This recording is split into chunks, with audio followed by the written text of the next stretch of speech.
बॉलीवुड के पहले सुपरस्टार राजेश खन्ना दुनिया से चले गए। 18 जुलाई को राजेश खन्ना ने अंतिम सांस ली, लेकिन राजेश खन्ना ने चौथे पर जब उन्हीं की आवाज में रिकॉर्ड किया हुआ उनका संदेश श्रद्धांजलि देने पहुंचे लोगों को सुनाया गया तो लोगों के जहन में एक बार फिर फिल्म आनंद का वो दृश्य ताजा हो गया। फिल्म आनंद में आनंद का किरदार निभा रहे राजेश खन्ना ने कुछ इसी अंदाज में अपना आखिरी संदेश रिकॉर्ड किया था। आप भी सुनिए बॉलीवुड के पहले सुपरस्टार राजेश खन्ना का आखिरी संदेश। मेरे प्यारे दोस्तों, भाइयों और बहनों, नॉस्टैल्जिया में रहने की आदत नहीं है मुझे। हमेशा भविष्य के बारे में ही सोचना पड़ता है। जो दिन गुजर गए बीत गए उसका क्या सोचना है। लेकिन जब जाने पहचाने चेहरे अनजान सी एक महफिल में मिलते हैं तो यादें वाबिस्ता हो जाती हैं, यादें फिर दोबारा लौट आती हैं। कभी कभी मुझे ऐसे लगता है जैसे 100 साल पहले जब मैं 10 साल का था तब से हमारी मुलाकात है। मेरा जन्म थिएटर से हुआ। मैं आज जो कुछ भी हूं ये स्टेज, ये थिएटर की बदौलत हूं। मैंने जब थिएटर शुरू किया तो मेरे थिएटर वालों ने मुझे एक जूनियर आर्टिस्ट का रोल दिया था, एक इंस्पेक्टर का, जिसका सिर्फ एक ही डायलॉग था कि खबरदार नंबरदार, भागने की कोशिश की, पुलिस ने चारों तरफ से घेर रखा है तुम्हें। ये डायलॉग था। तो उसमें मैं जैसे सेकंड एक्ट में गया तो मैंने जाएगा, नंबरदार खबरदार तुमने भागने की। उसके बाद डायलॉग भूल गया। वीके शर्मा जो थे, हीरो थे, उन्होंने कहा हाँ हाँ इंस्पेक्टर साहब का ये कहना है कि भागने की कोशिश ना करना, पुलिस ने चारों तरफ से तुम्हें घेर रखा है। जो डायलॉग मैंने बोलना था वो डायलॉग उन्होंने पूरा किया, क्योंकि मैं डायलॉग भूल गया। और उसके बाद मुझे वो बहुत डांट पड़ी और मैं बहुत रोया भी। मैंने कहा कि भाई राजेश खन्ना, तुम कहते हो कि तुम एक्टर बनना चाहते हो, एक लाइन तो तुमसे बोली जाती नहीं। शर्म की बात है, लानत है तुम पर। मैंने बहुत कोसा अपने आप को और मैंने कहा मैं कभी एक्टर नहीं बन सकता। लेकिन फिर भी भगवान की मुस्कान समझ लीजिए, जिद समझ लीजिए, मैंने कहा कुछ ना कुछ तो करूंगा, करके बताऊंगा। मैं जब फिल्मों में आया तो मेरा कोई गॉडफादर नहीं था, कोई मेरे फिल्म में कोई रिश्तेदार या कोई मेरे सर पर हाथ रखने वाला नहीं था। मैं आया through the United producers film fair talent contest छपा फिल्म फेयर में, टाइम्स ऑफ इंडिया में। हमने कैंची लेकर उसे काटा, उसे भरा और वहाँ लिखा था प्लीज सेंड 3 फोटोग्राफ्स। हमने 3 फोटो भेजी। हमको बुलाया गया, टाइम्स ऑफ इंडिया में था। यूनाइटेड प्रोड्यूसर सब बहुत बड़े बड़े प्रोड्यूसर थे, चाहे वो चोपड़ा साहब थे, बिमल रॉय थे, एच.एस. रवेल थे, शक्ति सामंत थे, बहुत सारे थे। तो उन्होंने कहा कि हमने आपको एक डायलॉग भेजा है, वो याद किया आपने? तो मैं सामने कुर्सी पे बैठा था और वो एक बड़ी सी टेबल में लाइन में जितने बड़े बड़े प्रोड्यूसर थे। तो मुझे ऐसे लग रहा था जैसे कोर्ट मार्शल हो रहा है, जैसे अभी ये बंदूक निकालेंगे, मुझे मार डालेंगे, गोली चला देंगे, क्योंकि सामने अकेली एक कुर्सी थी बस। तो मैंने कहा कि भाई ये डायलॉग तो मैंने पढ़ा है, लेकिन ये जो डायलॉग है आपने ये नहीं बताया कि भाई इसका कैरेक्टराइजेशन क्या है। कि हीरो जो है वो अपनी माँ को समझाता है कि मैं एक नाचने वाली से प्यार करता हूँ, लेकिन मैं उसको तेरे घर की बहू बनाना चाहता हूँ। This was the dialogue, I mean जिसका मेन वो था। मैंने कहा आपने ना कैरेक्टर बताया माँ का, ना बताया कि हीरो का कि भी अमीर है, गरीब है, माँ सख्त है, कड़क है, नरम है, क्या है, मिडिल क्लास है, या आदमी पढ़ा लिखा अनपढ़ है, क्या, कुछ भी नहीं। तो चोपड़ा साहब ने झट से मुझे कहा तुम थिएटर से हो? मैंने कहा जी। मैंने कहा डायलॉग तो आपने लिख के भेज दिया कि इस तरह से माँ को कन्विंस करना है, डायलॉग बोलिए, लेकिन आपने कैरेक्टराइजेशन नहीं बताया। ये कोई स्टेज का ही एक्टर बोल सकता है। तो बोले अच्छा ठीक है भाई, तुम कोई भी अपना एक डायलॉग सुनो। अब काटो तो खून नहीं, पसीना छूट रहा था। मैंने कहा क्या डायलॉग बोलूं, ये इन्होंने बोल दिया। और ये सब बड़े बड़े लोग, इनकी पिक्चर हमने 10-10 बार देखी हुई, प्रोड्यूस डायरेक्ट की हुई। मुझे भगवान के आशीर्वाद से एक ऐसे राइटर का एक डायलॉग मुझे याद आया, मुझको यारो माफ करना। उस प्ले का डायलॉग, क्योंकि मैंने वो प्ले किया हुआ था, तो मुझे वो डायलॉग याद आया और मैंने उनसे कहा कि मैं इस कुर्सी से उठ सकता हूं। तो बोला हाँ जो करना करिए आप, लेकिन आप करके बताइए क्या करेंगे। तो थोड़ा नर्वस भी हुआ, जिस तरह से बोला मुझे लगा डांट के बोला। जो डायलॉग है जिसकी वजह से मैं फिल्मों में आया, मुझे जीपीसीपी ने चांस दिया 40 साल पहले। हाँ मैं कलाकार हूं, हाँ मैं कलाकार हूं, क्या करोगे मेरी कहानी सुनकर। आज से कई साल पहले होने के बहाने से एक ऐसा प्याला पी चुका हूं जो मेरे लिए जहर था, औरों के लिए अमृत। एक ऐसी बात जिसका इकरार करते हुए मेरी जुबान पे छाले पड़ जाएंगे, लेकिन फिर भी कहता हूं, जब मैं छोटा था एक खौफनाक वाकया पेश आया कि मैं भयानक आग में मैं फंस गया। जब जिंदा बचा तो मालूम हुआ कि मैं बदसूरत हो गया हूं, जैसे सुहानी सुबह डरावनी रात में पलट गई हो। मैं बाहर जाने से घबराने लगा, घर पर बैठकर गीत बनाने लगा। जितना ही भयानक था मेरा चेहरा, उतने ही मधुर थे मेरे गीत। दुनिया ने मुझे दुत्कारा, लेकिन मेरे गीतों से प्यार करने लगी और मैं चिल्लाता रहा कि तुम्हें चांदनी रातों से मोहब्बत और मैं आंखों से बरसाता हूं सितारे। मेरे गीतों ने हजारों को लूटा, मेरी मुलाकात की मिन्नतें होती रही, पर मैं किसी से ना मिलता।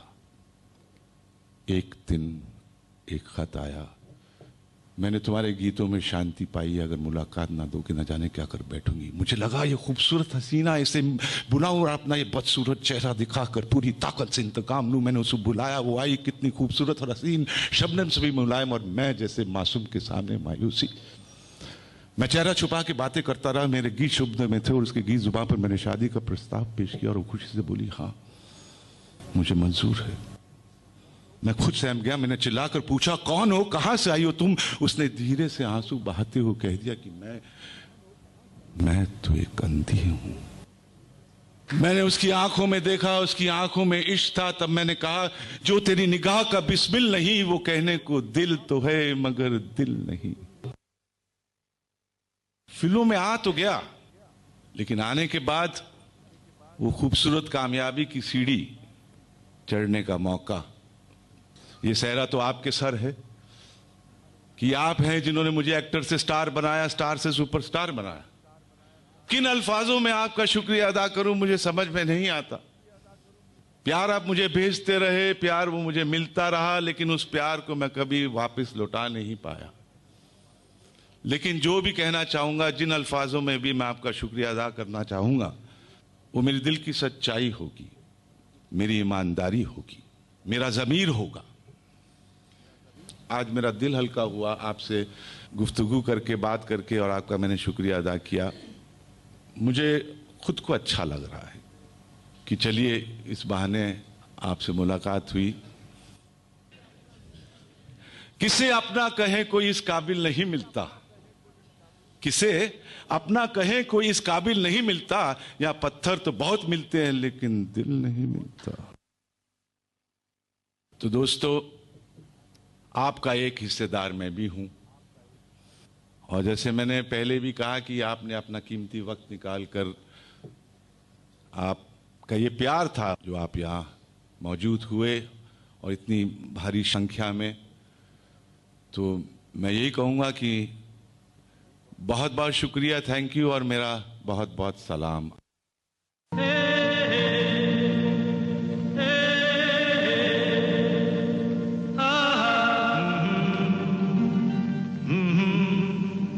बॉलीवुड के पहले सुपरस्टार राजेश खन्ना दुनिया से चले गए। 18 जुलाई को राजेश खन्ना ने अंतिम सांस ली, लेकिन राजेश खन्ना के चौथे पर जब उन्हीं की आवाज में रिकॉर्ड किया गया संदेश श्रद्धांजलि देने पहुंचे लोगों को सुनाया गया, तो लोगों के जहन में एक बार फिर फिल्म आनंद का वो दृश्य ताज़ा हो गया। फिल्म आनंद में आनंद का किरदार निभा रहे राजेश खन्ना ने कुछ इसी अंदाज में अपना आखिरी संदेश रिकॉर्ड किया था। आप भी सुनिए बॉलीवुड के पहले सुपरस्टार राजेश खन्ना के आखिरी संदेश।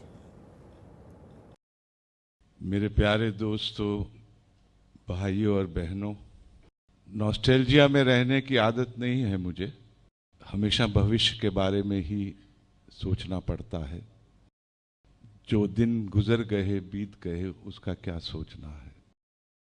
लेकिन जब जाने पहचाने चेहरे अनजान सी एक महफिल में मिलते हैं तो यादें वाबिस्ता हो जाती हैं, यादें फिर दोबारा लौट आती हैं। कभी कभी मुझे ऐसे लगता है जैसे 100 साल पहले जब मैं 10 साल का था तब से हमारी मुलाकात है। मेरा जन्म थिएटर से हुआ। मैं आज जो कुछ भी हूं ये स्टेज, ये थिएटर की बदौलत हूं।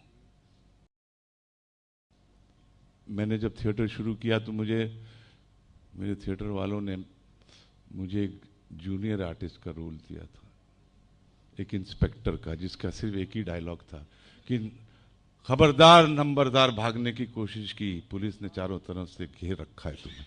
ये डायलॉग था। तो उसमें मैं जैसे सेकंड एक्ट में गया तो मैंने जाएगा, नंबरदार खबरदार तुमने भागने की, उसके बाद डायलॉग भूल गया। वीके शर्मा जो थे, हीरो थे, उन्होंने कहा हाँ हाँ इंस्पेक्टर साहब का ये कहना है कि भागने की कोशिश ना करना, पुलिस ने चारों तरफ से तुम्हें घेर रखा है। जो डायलॉग मैंने बोलना था वो डायलॉग उन्होंने पूरा किया, क्योंकि मैं डायलॉग भूल गया।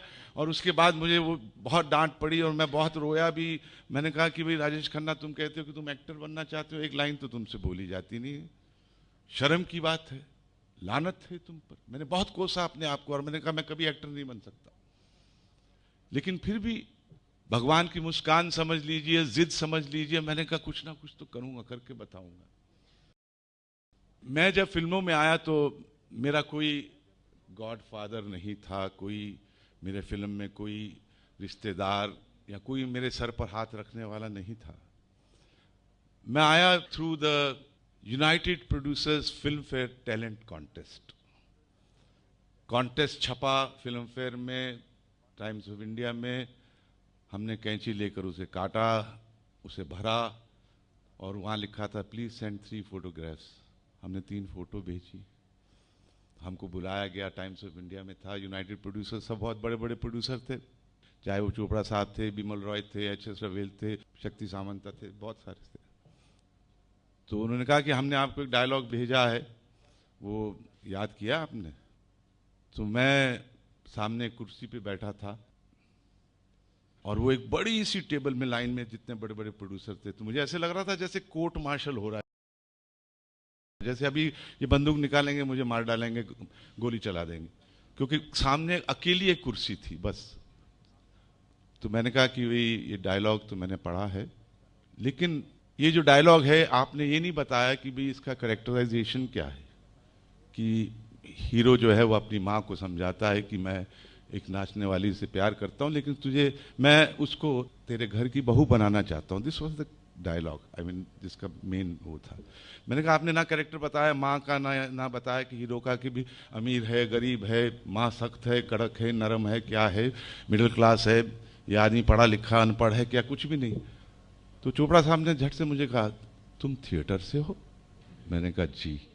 मैंने कहा डायलॉग तो आपने लिख के भेज दिया कि इस तरह से माँ को कन्विंस करना है, डायलॉग बोलिए, लेकिन आपने कैरेक्टराइजेशन नहीं बताया। ये कोई स्टेज का ही एक्टर बोल सकता है। तो बोले अच्छा ठीक है भाई, तुम कोई भी अपना एक डायलॉग सुनाओ। अब काटो तो खून नहीं, पसीना छूट रहा था। मैंने कहा क्या डायलॉग बोलूं, ये इन्होंने बोल दिया। और ये सब बड़े बड़े लोग, इनकी पिक्चर हमने 10-10 बार देखी हुई, प्रोड्यूस डायरेक्ट की हुई। मुझे भगवान के आशीर्वाद से एक ऐसे राइटर का एक डायलॉग मुझे याद आया, मुझको यारो माफ करना। उस प्ले का डायलॉग, क्योंकि मैंने वो प्ले किया हुआ था, तो मुझे वो डायलॉग याद आया और मैंने उनसे कहा कि मैं इस कुर्सी से उठ सकता हूं।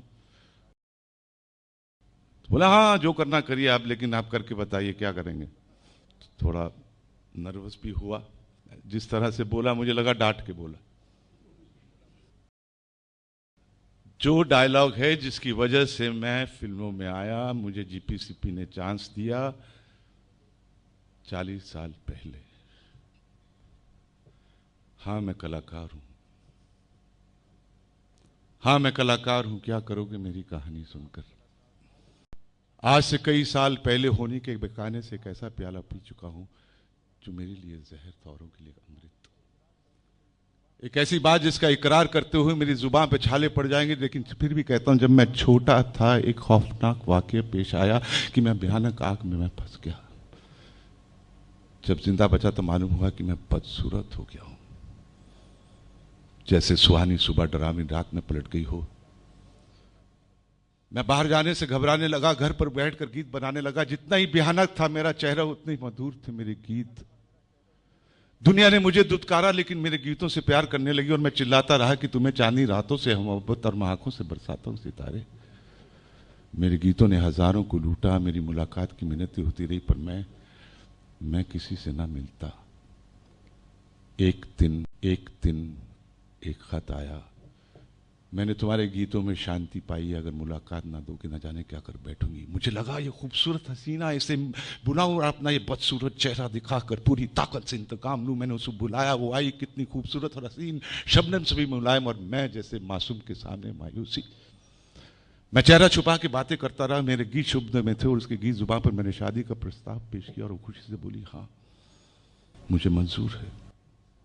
मैं खुद सहम गया। मैंने चिल्लाकर पूछा, कौन हो, कहां से आई हो तुम? उसने धीरे से आंसू बहाते हुए कह दिया कि मैं तो एक अंधी हूं।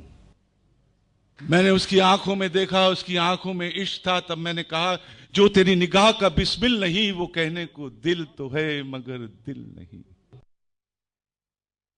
फिल्मों में आ तो गया, लेकिन आने के बाद वो खूबसूरत कामयाबी की सीढ़ी चढ़ने का मौका, ये सहरा तो आपके सर है कि आप हैं जिन्होंने मुझे एक्टर से स्टार बनाया, स्टार से सुपरस्टार बनाया। किन अल्फाजों में आपका शुक्रिया अदा करूं मुझे समझ में नहीं आता।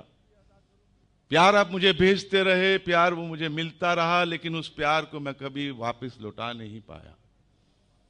लेकिन जो भी कहना चाहूंगा, जिन अल्फाजों में भी मैं आपका शुक्रिया अदा करना चाहूंगा, वो मेरे दिल की सच्चाई होगी, मेरी ईमानदारी होगी, मेरा ज़मीर होगा। आज मेरा दिल हल्का हुआ आपसे गुफ्तगू करके, बात करके, और आपका मैंने शुक्रिया अदा किया।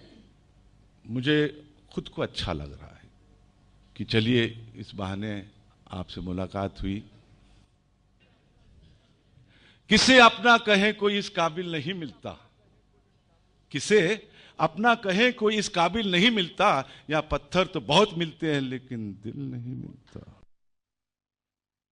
तो दोस्तों, आपका एक हिस्सेदार मैं भी हूं, और जैसे मैंने पहले भी कहा कि आपने अपना कीमती वक्त निकालकर, आपका ये प्यार था जो आप यहां मौजूद हुए और इतनी भारी संख्या में, तो मैं यही कहूंगा कि बहुत बहुत शुक्रिया, थैंक यू, और मेरा बहुत बहुत सलाम।